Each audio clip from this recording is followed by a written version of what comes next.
I mean, exactly.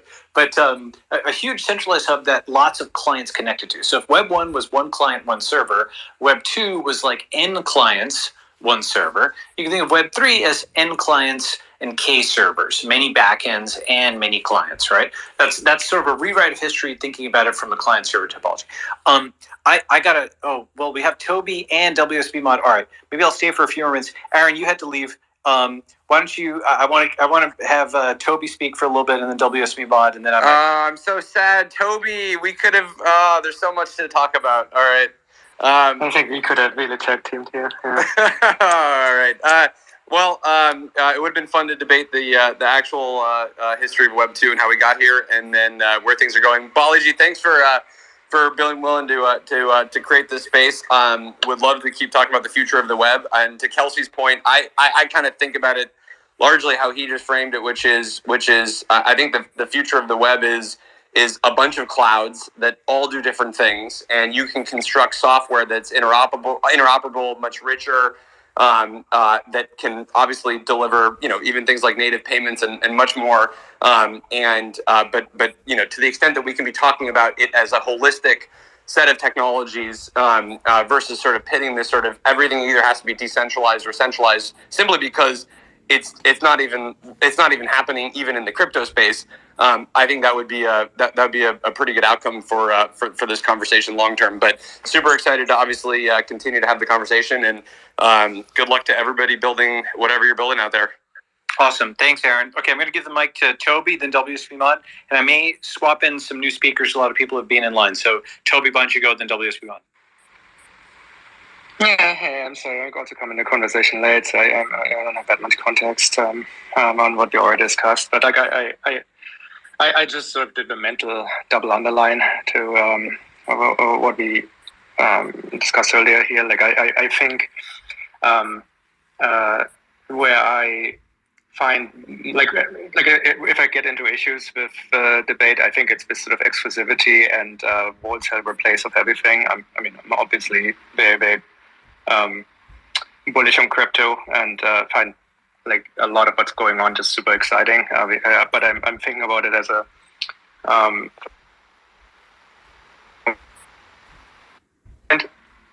I was around, like a few of us are around doing the web times.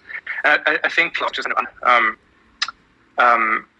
like I think the stories have actually never really been like very well written down about how this sort of went. I think this there was a period of time where like a lot of these which largely proxied. I think this was the 2009 era. But what this really was is not really Ajax, or not really. I mean, SaaS came around there doing the mobile phones. It was one of those times where I think a whole bunch of people raised their hands and just said, you know what, I think we've figured out how to make internet software. I think we know how to make this good. A lot of value things have been created there, and I think we sort of explored the primitives that we had over time. We learned how to make responsive websites, mobile, and all these kind of, how to build the right ergonomics, APIs with GraphQL and all these kind of things. So just to build these modern solutions for the problems that we want to solve. And we got a ton of value out of these primitives, but now there's a whole another set of primitives, and it is very easy to underestimate how many things can be accomplished with being able to reason across scarcity or infinite zero marginal copying of assets and create complex systems that they have both these concepts interact with each other. And I think like I said, it's not too recently. Like Shopify doesn't think of itself as a Web 2 company. It started sort of in even the Web 1.0 time, I suppose. I think people need to start thinking a little bit about this, the web having additions, and I think we've had by elimination we sort of capped the Web 1 era. Then there's a Web 2 era, which unlocked a bunch of things, and I think it's a very, very good term to call this Web 3 because I think the amount of net new possibilities we are getting for just simply things like Wallet Connect right now and how NFTs will all connect and these kind of things, that is at least as significant as everything we got together in a Web2 world. And so I think this is very valued, but maybe there's a little bit too much us versus them going on right now, which hopefully goes away over the next little while. Yeah, and I think actually, Web3 is actually named in part after Web3.js, which is an Ethereum library. I don't know if everybody knows. So it's not just a backfit. It's something that's kind of been around for a while. But Toby, for everybody who doesn't know, Toby is the CEO of Shopify, so I'm not sure if he mentioned that. And Shopify, actually, you just launched an NFT thing, something Web3 related. Am I right about that? Yeah. Okay. Cool. I mean, I think that's should be expected. We want to have people be entrepreneurs. So, the current version of the web, which is Web3, involves NFTs, which people would presumably want to bootstrap entrepreneurship around. So, yes. Awesome. WSB Mod, and then Shane Parrish, and then maybe we can wrap it up for today.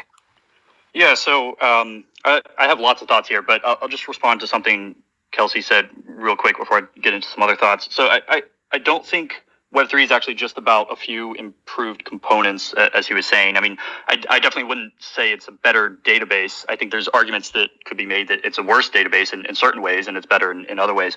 But I think it's a fundamental business model shift that can be summed up as openness and ownership. And really, I guess the ownership is kind of downstream from the openness.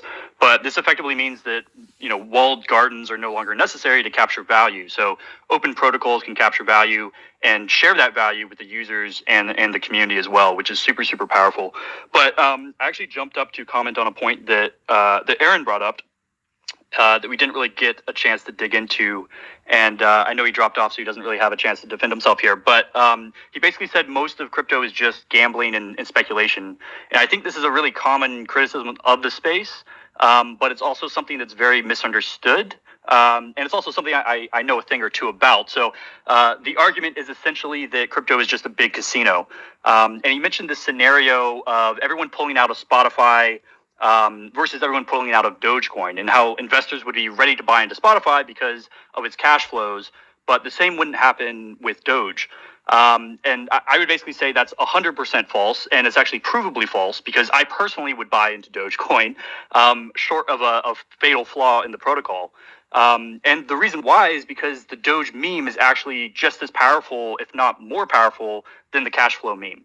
And yes, cash flow is a meme. And what I mean by that is that the only reason these things impact markets is because market participants all collectively agree to look at those things. So this is why hedge funds use technical analysis. And in fact, a lot of well-respected hedge funds even use things as crazy as astrology to make price predictions. And it's basically, there's literally hedge funds that have head astrologists, and these are like legit funds managing billions of dollars. And, it's because if enough people believe in something, it will move markets. The vast majority of public companies are not profitable and probably won't ever be profitable. PE ratios are a meme. Fundamentals are a meme. Human belief is basically what powers markets. And these other things are simply proxies that we use. And if enough people use that proxy, it becomes a meme that has real influence. I think one thing that crypto has enabled, though, is investing directly in memes, actual ownership of pieces of culture. Think about how crucially important culture is to society. I think Roy actually mentioned this a bit before, and it's actually an extremely important point because right now a very small group of people have a massive outsized impact on culture. So think Hollywood, celebrities, the top record labels, and so on. But the internet really kind of changed this, and it really enabled, small, content creators and basically anyone to be able to contribute to culture. And social media really was kind of the infrastructure that allowed that to happen. But so far, it hasn't really been possible for these smaller individual, culture contributors to capture value from that. Most of that value is captured by the platform. And this is just one kind of example within Web3. This actually can be generalized outside of this specific example.